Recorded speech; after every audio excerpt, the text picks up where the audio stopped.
Hello and good afternoon. This is the segment of That So Ethan where I give people interviews and speak on their lives and get to know them from their perspective. And would you like to introduce yourself?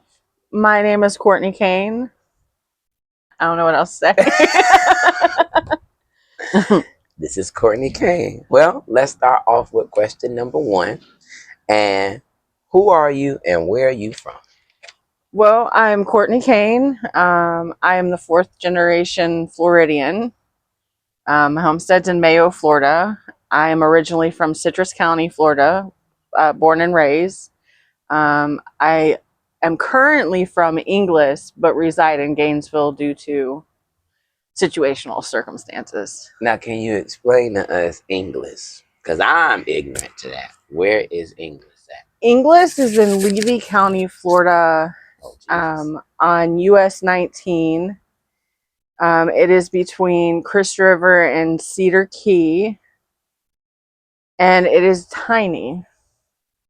Where I lived used to be Lebanon Station, but Inglis took over. I don't know how many years ago they took over and made it Inglis.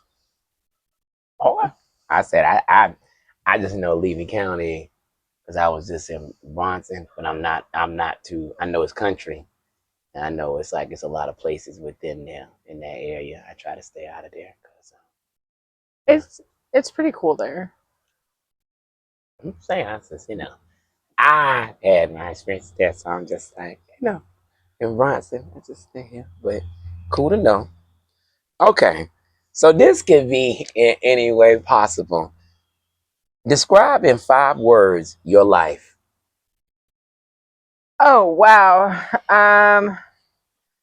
Chaotic, unorganized, craziness, loveliness, and blissfulness.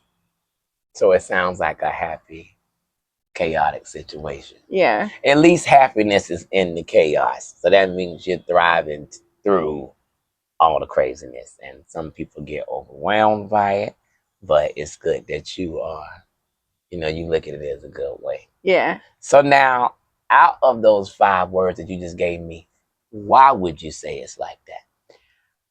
Well, I'm on probation. That's a little crazy because I can't drink, I can't smoke weed, but I can smoke cigarettes, and take pills, you know. It makes perfect sense. Um, I can't be around my family, which is hard. The happiness is I get to meet new people and I'm enjoying their company, like you and other I'm glad to be people. here. And it's unorganized because I don't know where to even begin to get my life in order because of probation and stuff like that. Mm-hmm. You can if you need to continue. Anything else you want to speak on that? No.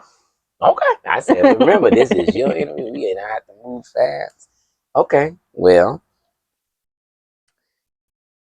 and here we go with this. And I want you to take your complete time because we are not in a rush. I'm editing this down to as long as it needs to be. So, describe to me some situation where you consider yourself a survivor. Oh wow. My whole life, I guess you can say I'm a survivor of 40 years. I was born dead. It took them 7 minutes to bring me to life. I died when I was 2. I fell out of a second-story window and was pronounced dead in the ambulance.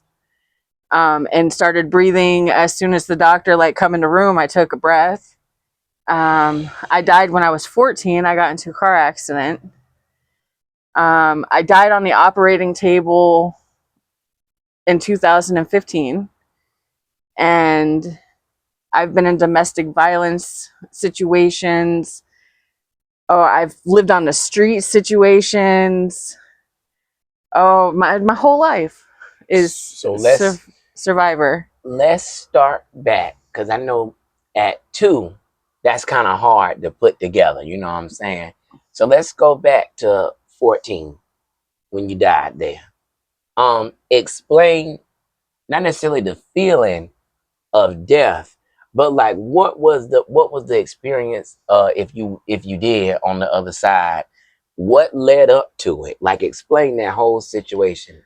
I remember speeding and getting close to the cliff and waking up in the back of an ambulance. They were pronouncing me dead as they were bringing me up the hill. And I remember like white and then colors I have never seen before in my life. Flowers and plants that I can't even draw them. Like I've tried. It's like God wants them stuck in my head. And it gives you a different perspective on life because you see colors you've never seen before, and it kind of doles out real life because you want them colors. You want the vibrancy and the hue and all of that you've seen. But that's all I remember. And I remember she's not breathing. Um, the guy ran the code because there were other people involved in the accident. So they were moving dead people to the side and moving survivors up. And you were getting moved to the I side was when getting people moved to that the was dead. side. Yeah. Keep going. I'm just taking this in I don't, that's about it. for the 14. Yeah. Okay. You said there was an operating table. Yep.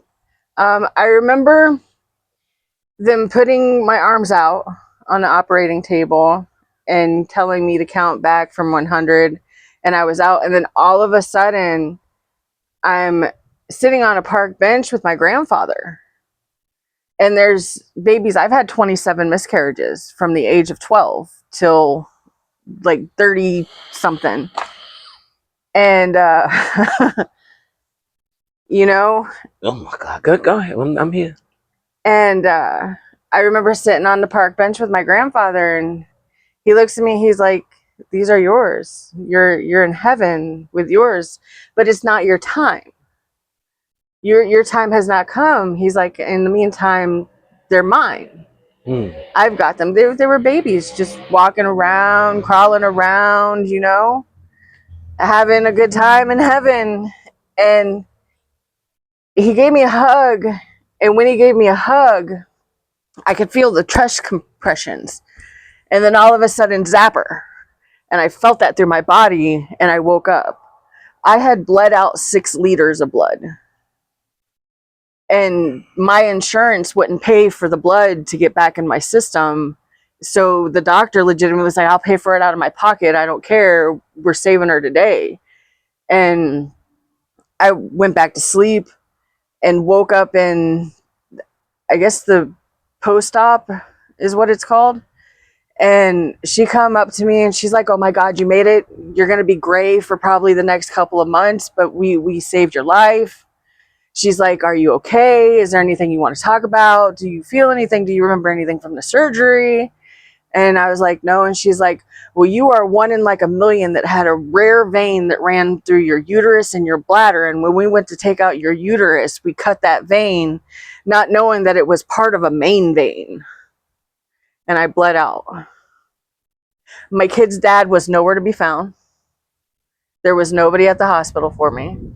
They were trying to go through my stuff to find my mom's number and stuff like that in case I did die. But that's about it on that one. No, so it pretty much just seems like God is putting himself in a not putting himself, but making sure you know that he's there and Yeah. secluding you off to show you that you're not like everybody else, Yeah. which is an awesome thing. Damn, I wasn't ready for that one. The 20. Yeah. I mean, would you want to speak on some of those, or like before we move on? Well, one of them I was 7 months pregnant and I got shoved down a flight of stairs by the baby's daddy. It decapitated the baby. And then after that, I was told that I had like an 85% chance that I would never have children. So I would carry to like 3 months, 4 months, and stuff like that. And it was like back to back because I have trauma in other departments too that caused the pregnancy, here and there. And I mean, it's heartbreaking, but it's something that women go through. Like at first it's sad, but when you go through so many of them, you're just like, well, this is normal. Like I'm blessed with 2 children that I gave birth to. Um, let's move on to the domestic violence. You don't. I mean, you can, because this is your story, so might as well speak on the relationships with domestic violence. What led to it? You know what I'm saying? Were there any signs of this person being this way? What? Go into detail. Well, there was domestic violence early in my childhood. Like my stepdad, he would beat on me and stuff like that if I didn't get a good grade and I didn't win a soccer tournament or something stupid. He would beat me. Like I've got dents in my shin from where he kicked me with steel-toed boots and held me up against the wall by my neck. And he apparently that never happened. Apparently to him it never happened. Um, and then with my kid's dad, there was domestic violence there. We fought. It was mainly mental abuse with him. Today, you can call me any name you want to, and it does not affect me because of the 13 years I was with him. And to take it back, the baby's daddy that shoved me down the stairs, he was mental abusive too. Like if he'd give me 5 minutes to get 30 minutes away from him. Like I had 5 minutes to get to him living 30 to 45 minutes away. Like that's not right, but that'll cause you to act like my grandparents thought that I had an anger issue. Yeah. Like I broke the car off their Dodge Neon because he was like, you got 15 minutes to be here. I'm like, dude, I've got to ask my grandparents if they can bring me. I'm only 12. Like I can't drive. I can't walk that far in that amount of time. Like, come How on, old dude. was he? 13. Oh, okay. So y'all was, yeah, this was not supposed to be happening any fucking way. Yeah, you be crazy around that age. Yeah. Okay. I wasn't crazy. He made me crazy at like, that yeah, age. yeah. Like I was this going to church, sweet, innocent church girl, and he legitimately drove me crazy and brought attitudes and moods out of me that I didn't even know existed. Mm-hmm. I mean, I knew they existed because of how my mom and my stepdad treated me, but I and myself didn't know they existed. I didn't know that I could act that way. Mm-hmm.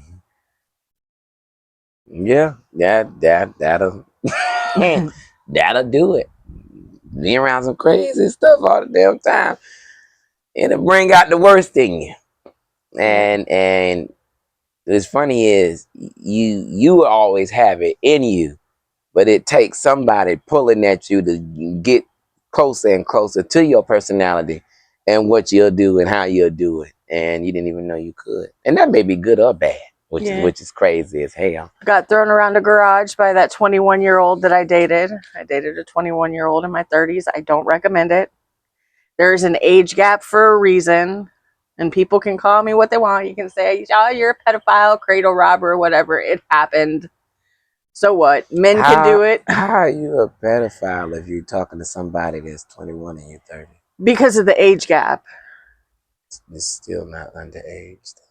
I get it. But people will call you what they want. Man, he wasn't even born when you were toddling around. He wasn't even born while you were in elementary school. But you meet people who be married and happily married and shit like that, who be like, it'd be like 13-year differences and shit like that. And I've seen it before. Like, I guess it just depends on the person.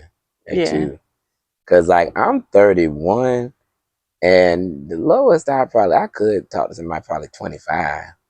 Like, I could fuck somebody probably 21 or 22, but like, just be dealing. Like, do you want to be around somebody like that? Like, do you want to be around somebody 21, 22? No, like, you'll get aggravated. You're gonna be like, this is aggravating, bro. Like, motherfucker, I get you.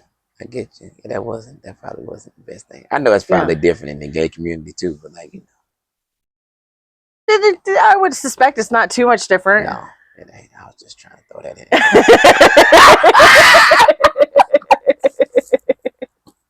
in. Justify my own ignorance. No, it ain't. No, it ain't. Now before we move in this, because we're gonna bring light back to this wonderful conversation that we having. I feel like we're still missing a little bit of your survival. Like, is there anything else that a major situation in your life to where you feel like it's important to speak on now, as a survivor? Like, you know what I'm saying? When you think about this, you're like, I survived that. Educate yourself. You may not know it, but survival skills like how to start a fire, what to eat out of a dumpster, how to tell if food is actually spoiled or not, what berries you can eat, what plants you can eat, and stuff like that. Because you never know, and you never know that you could become homeless one day and need them skills. Yeah. Yeah. Mm-hmm. It's not my time. We'll talk more about that on my day from me, but absolutely survival skills are unnecessary. Would you like to speak on homelessness? I was homeless. I don't even remember the years because it was such a fog because I was on drugs and stuff like that. But I had an apartment that I was starting to meet people in the apartment complex, and the druggies, they took my door to sell my door because it was a solid metal door. Who does that? Who takes the door to sell the door? That's some good shit you smoking on. That's some other shit you smoking on. Like, and then I start sleeping on people's floors, being like, I can't go back to my apartment. There's too much going on there. They're smoking crack in my room. They're smoking meth in my room. And then finally, I'm sleeping on this nasty floor. I called him Thor. I can't remember his name, but I called him Thor. And the dude's like, well, why don't you just hit this? It'll make you feel a little bit better. I'm like, dude, I'm strictly weed. He's like, this is what we call Molly. And I hit it. And I was like, okay, I'm not feeling anything. I figured it would be like an automatic head change. And then I hit it again. And I hit it again. And I smoked it for like a week straight. And a walk miles and miles and miles. Wasn't even near my apartment or nothing. Not knowing what's going on. Nothing. Then I smoke crack. Then I start meeting the lower end of the totem pole homeless people, I guess you can say. The people that don't have a room to sleep in at somebody's house or something like that, who are legitimately sleeping underneath a bridge or sleeping on a park bench. And they were so educational. And go to this dumpster, go here, do this. These people will help you, these people won't. And up north, beer cans and soda cans are 5 cents. So I was always digging through the trash can for 5 cents here, 5 cents there, because it adds up. Yeah, you in the north, so don't nobody give a fuck about you up there. Yeah. This is southern hospitality down here. You ain't shit up there. No. And I know that, and I'm not even from there. Like, and you was in New York or somewhere? Yeah, oh my God. I was in Watertown, New York. Yeah, no nobody give a fuck. Yeah, you'll die out there. What's crazy is when I got into my apartment, I was in all these programs. All programs like I'm in now with Meridian. Except they, what were they called? I can't remember what they were called. But they were like Meridian. Mm-hmm. And slowly I was getting kicked out of them. I got kicked out of one, got kicked out of two, got banned from Salvation Army for punching somebody. You know, he deserved it. He was in my face, like all drugged out. And I gave him 3 warnings. Dude, back up. Get out of my face. Back up. And then poop. You see me? I'm like, oh, it'll happen. And yeah, I don't know.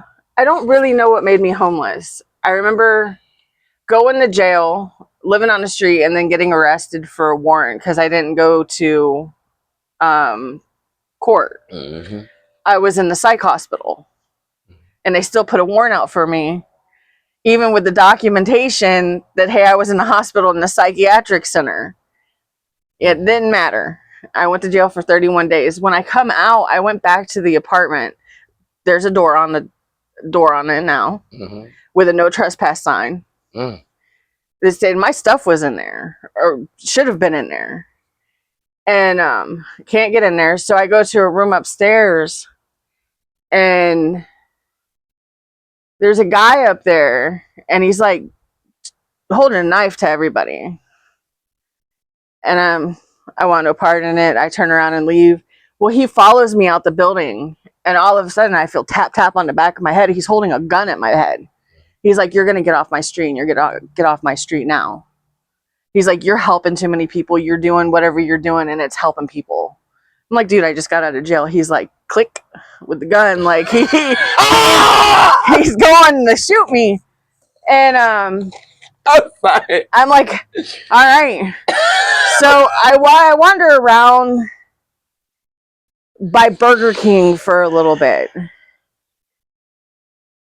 And I get thinking, I've got $5 in my pocket. Why not eat? So I went to Burger King, and I asked one of the employees, I'm like, what would you do if somebody told you to get off their streets and they were holding a gun at you? She's like, are we in reality? Like, are we like, is this real or fake? And I'm like, real situation. Well, I guess I would go to the cops. That ain't happening. So I end up walking to the hospital and writing on a piece of paper, I'm going to jump off a bridge if you don't help me in the next 5 minutes. And I handed it to the security guard, and the security guard looked at it. He looked at me, and he walked over to the nurse, and he looked at the nurse. And within 5 minutes, I was in the back in the psych hold area, being poked and prodded on, drug tested, all kinds of stuff, being stripped out of my clothes. Like, it all happened so fast. And that's where my homelessness kind of ended, because I'm still technically classified as homeless, even though I have a place to stay. But I did time in a state hospital. I did 7 months for having ideations of jumping off a bridge. Yeah, because I knew it was safe for me, and they put me on lithium. I don't recommend that. No, I was on it in jail. I was on it. That shit make your heart. Would it make your heart slow down? Make it make your heart slow down. And I was on it. I was just on it while I was in the psych part for a little bit. But then they would say medication. I'm like, oh, it made me clutch my teeth. Like, I'd talk like this. I'd grind my teeth, start drooling on myself. That's not funny, because it's just what you said yesterday. That's what I thought about. I'm sorry. I was like, the fuck you said yesterday. By the way, Court is an Aquarius. I just thought I'd throw that the fuck out there just in case you're watching. We both are, so it's just the ignorance. It could be dead ass serious, and it's just not. So just thought I'd throw that out there. But right now, we are gonna go, and we're continuing this on. But I just think we should make it in the clips. So be right back.